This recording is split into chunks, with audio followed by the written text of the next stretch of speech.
computer. There we go. Hello, everybody, and thank you so much for spending time with us again today on Interviews. I am super excited today because I am chatting with Hannecke, who has been in my network, it seems, since, Hannecke, what year did you mention? I think 2010, around somewhere there. Wow, that's amazing. That's amazing. Thank you so much for staying with me so long. So will you tell us a little bit more about yourself and what you do and what you're planning with your new ideas to publish? Hello, Melanie. Hello, everybody. Thank you for the opportunity. Yeah, this is not something that I do easily. I have been drawing and doodling and painting since I was a little girl. So took art at school, and my dad said there's no way you can go and study art because there's no money in art. So I'm a qualified librarian, total opposite. And but then I can't remember the exact date, but anyway, in Vryheid in Natal, I opened an arts and crafts store when the previous one closed. So, and I started doing classes as well, making my own stuff, doing classes, teaching kids and adults various techniques, mosaic, metal embossing, painting, whatever. And then I discovered in about 2012, I think, zentangling. Okay. And I've been doing that since then. So, and then one day a friend of mine said, but why don't I design something that I can print on mugs with my zentangles? So I did that, and my husband bought me the machines, and I started just doing zentanglings. And or I call it zendoodling because zentangle is a trademark name. So I call it zendoodling because what I do is you don't have the restrictions of zentangling. So yeah, and I have been working for somebody else, and then since 2017 I've been working from home, doing this full time. Still doing classes and creating various products with my zendoodles. And what I try to do with my business is to give women the opportunity to have a better self-image by showing them something easy that they can do that they didn't think they can do, because women tend to say, I'm not creative. Yes. I can only draw a stick figure. Yes. But when you show them step by step what they can do with the zendoodles, wow, I didn't know I can draw. And Yes. because it's an easy way of drawing something. And so it's relaxing, and it gives them a feeling of self-worth. And I try to encourage them with the classes and also with the products I create to use zendoodling as a relaxation practice and to increase how they feel about themselves. So that is basically what I do.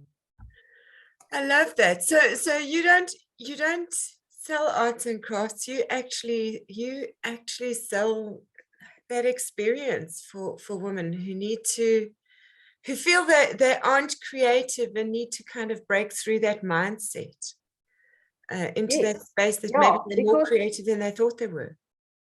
Yeah, I worked for a company that do basically lots of arts and craft classes, and what I didn't like about it is that they teach the people to copy.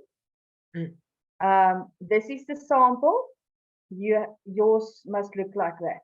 And I hate that.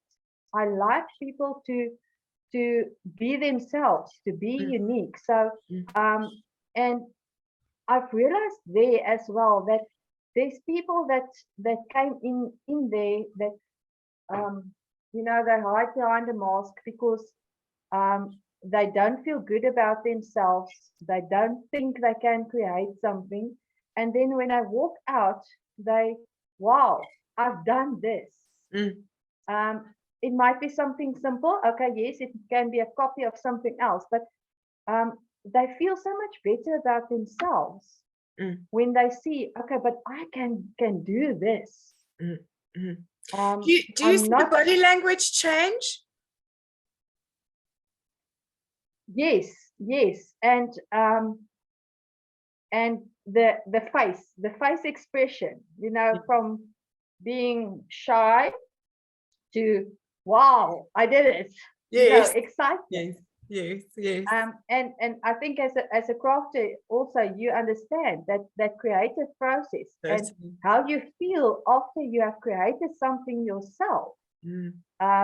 That wow, I've done this. Totally. And for me, what I try to show them.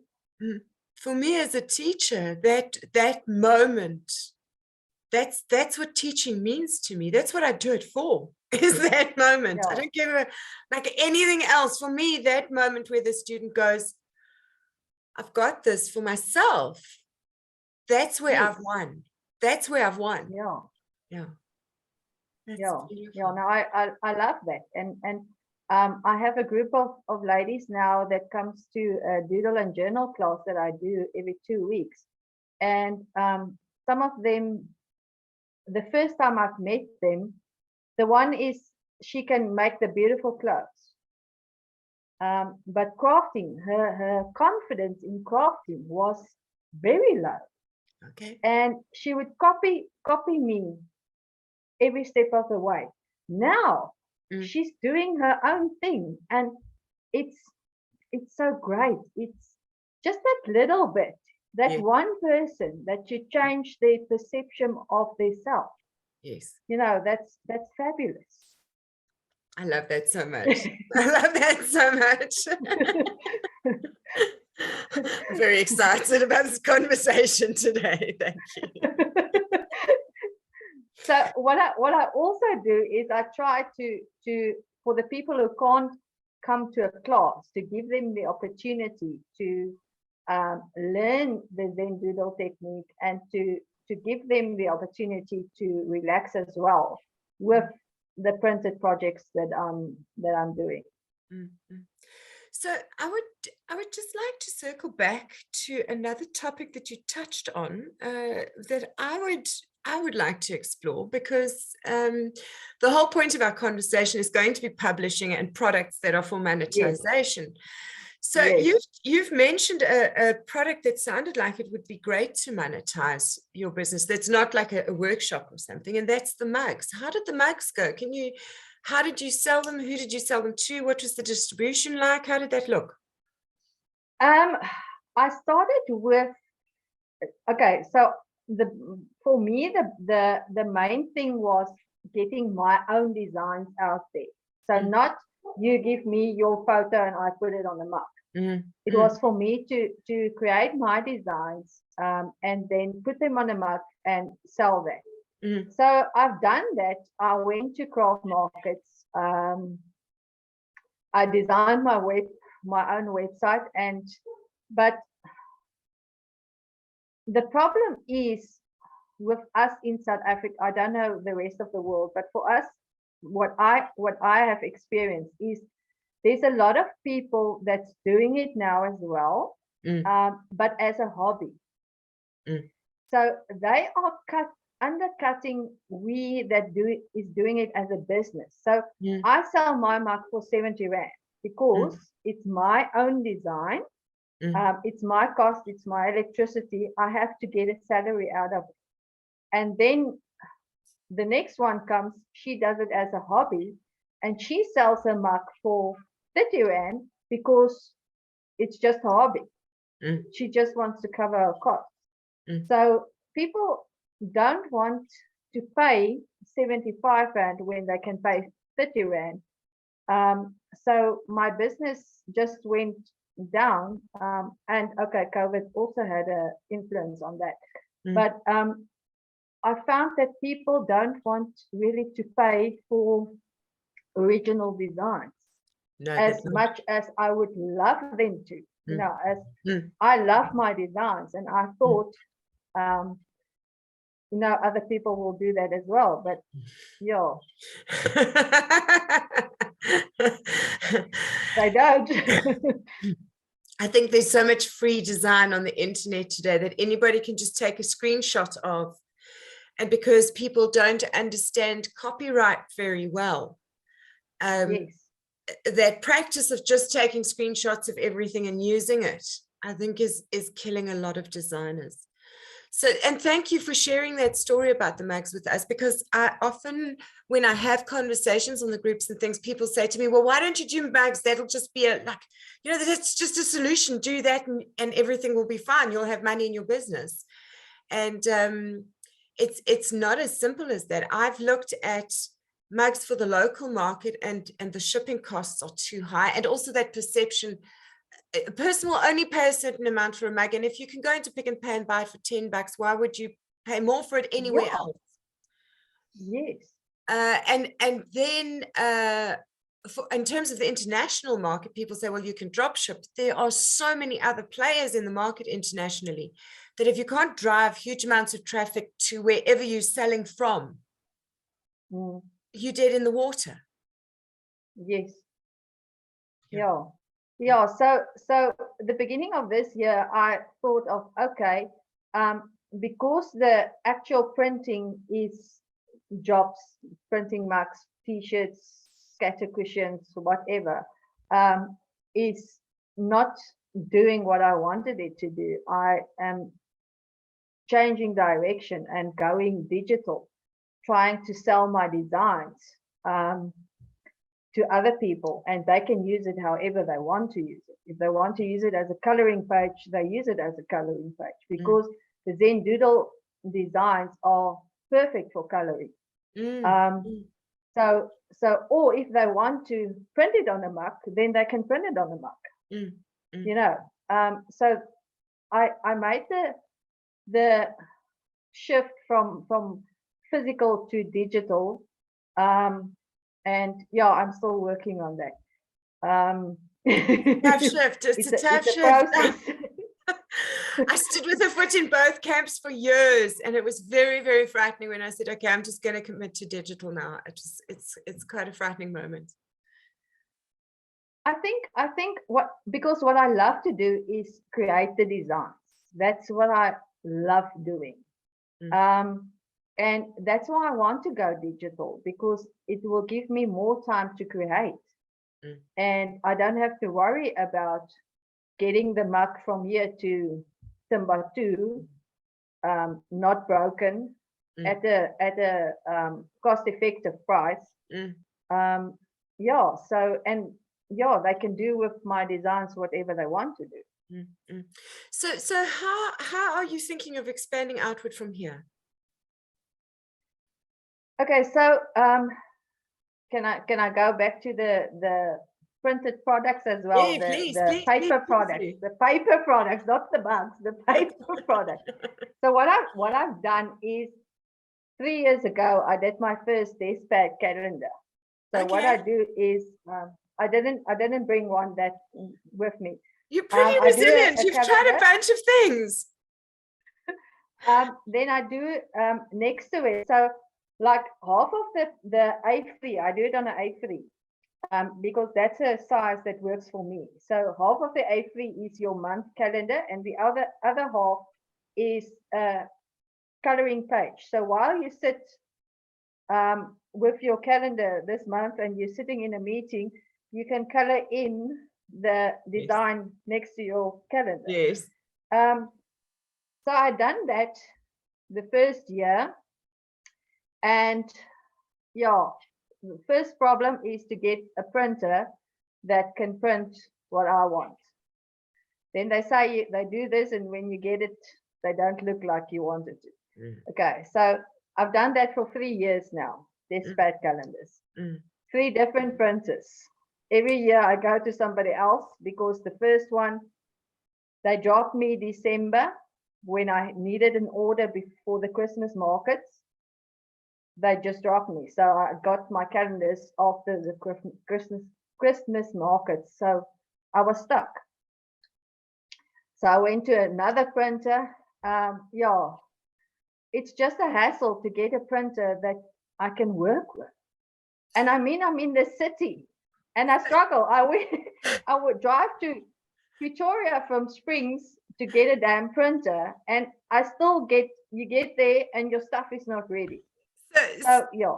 So I worked in the back office I worked in a print shop for about 8 months in the late 1990s. Our DTP operator was dyslexic. The lady who operated the printing press couldn't read. She was illiterate. Okay.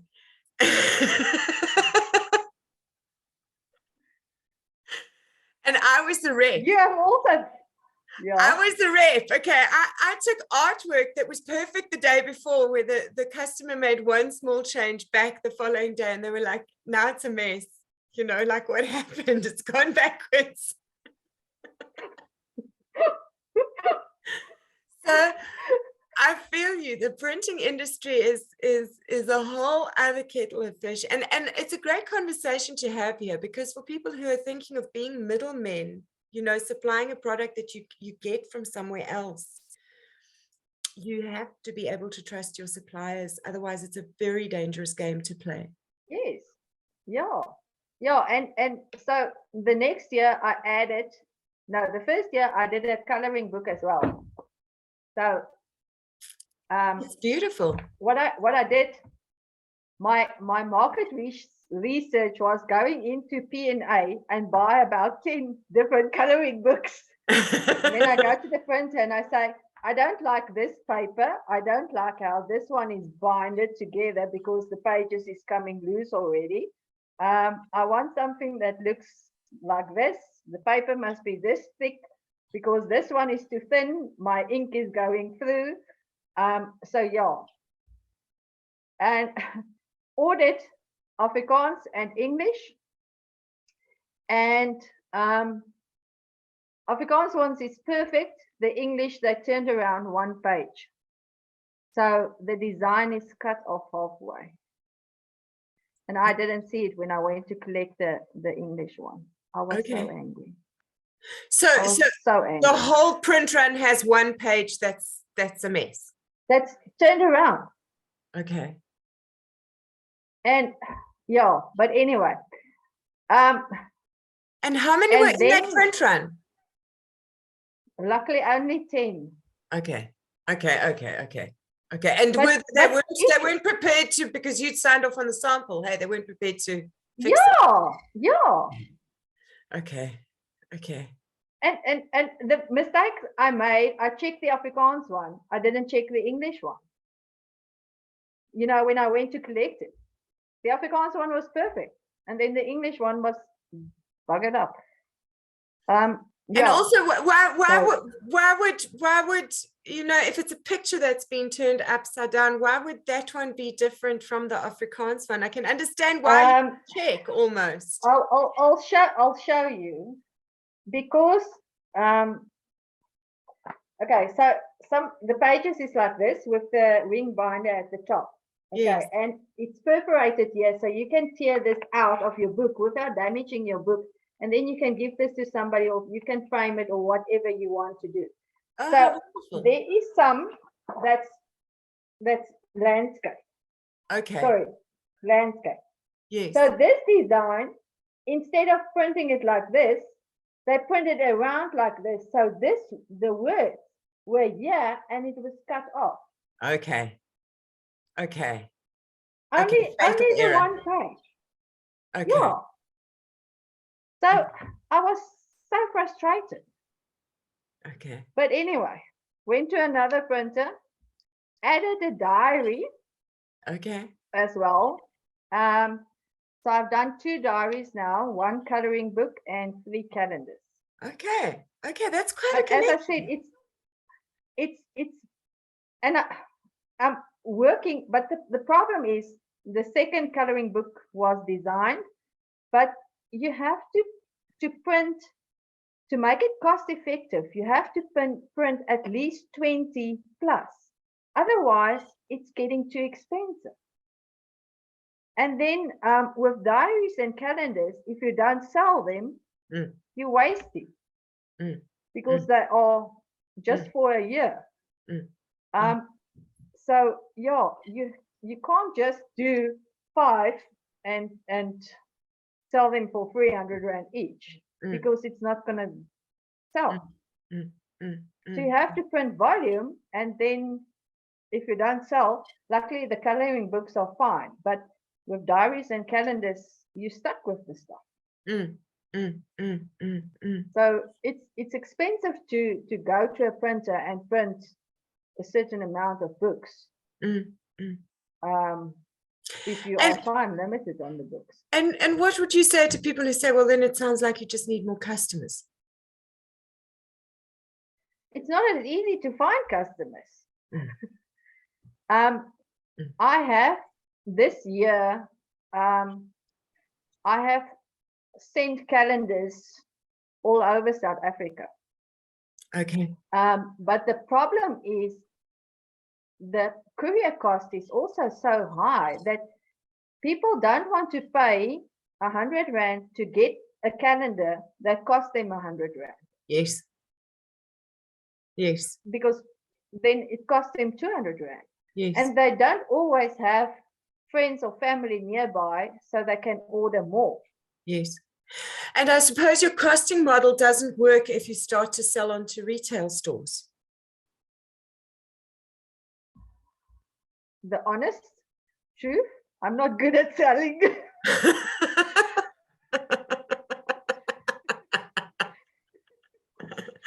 Okay. When I go to Christmas markets, I would sit there. Hello, how are you? Bye. You know, I think it's a problem with not having a lot of confidence, which I'm working on. But yeah, I'm not good at selling my own stuff. I don't know. So from where I'm sitting, your products are gorgeous. I think they're really beautiful. And I think maybe the only reason they aren't selling is because more people don't know about them. Yeah, because and the other day I was so disgusted with this lady. Okay, I can't blame her because she thought I'm only doing calendars. Okay. I said, but I'm not doing just calendars. I have other stuff as well. But I don't see that on Instagram. I said, oh, okay, all right.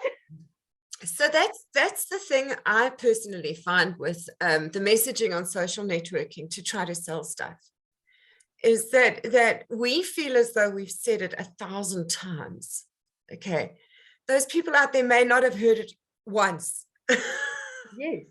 Yeah, they're in and out, and the notifications and the algorithm changes, and so we're feeling really fatigued by the repetition, and the people listening to us are not necessarily experiencing it the same way.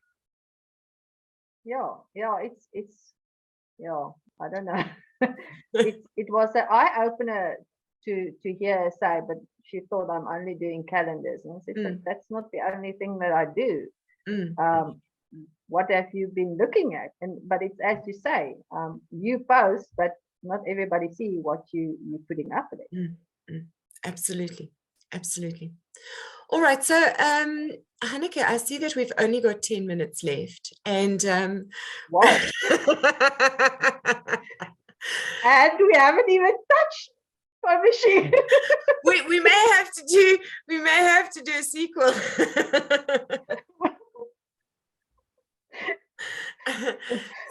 So we decided to have this conversation because you had a question for me about publishing. So will you fire it at me quickly, and I will give you a quick answer, and then maybe we schedule a follow-up to this. Yeah. Okay. So my question was regarding going digital, selling digital products on a website or wherever, or going to Amazon. because I understand that you can put a digital product onto Amazon and they print as they sell it. Yes, they So do. you don't have to have stock. Yes, they do a So print my on question demand. was, yeah, so what do I need to do? How do I do it?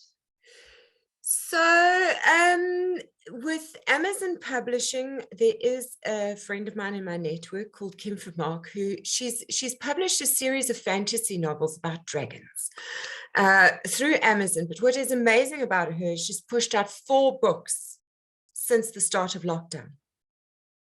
And her speciality is getting noticed on Amazon. So she's very methodical and systematic about how to get your books up there on the rankings and all of that. So I would recommend that you speak to her, and I will give you her information when we finish chatting here. I think that she would get you to a lot of those answers much quicker than I would. The question whether to use Amazon or other platforms is really an it depends question. And I think if you're coming out of nowhere and you don't have a network, that Amazon is quite a good place to do it, because Amazon will do the distribution for you. They'll get your name out there fast and far.